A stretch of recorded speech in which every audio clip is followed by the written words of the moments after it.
హనుమ విషయంలో మీకు ఎదురుగుండా ఒక మూర్తిని కూడా పెట్టి పూజ చెయ్యక్కర్లేదు.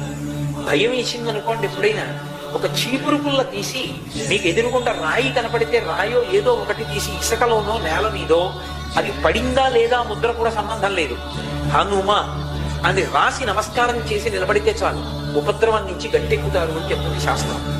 అందుకే హనుమ అత్యద్భుతమైనటువంటి రీతిలో కనపడేటటువంటి సుందరకాండకి ఇప్పటికీ పెద్దలు ఒక మాట చెప్తారు.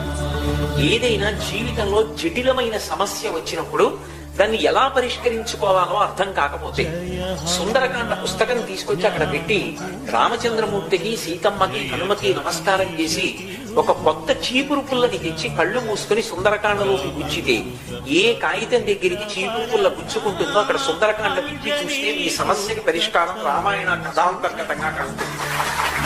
ఇది నేను స్వతంత్రించి మాట్లాడుతూ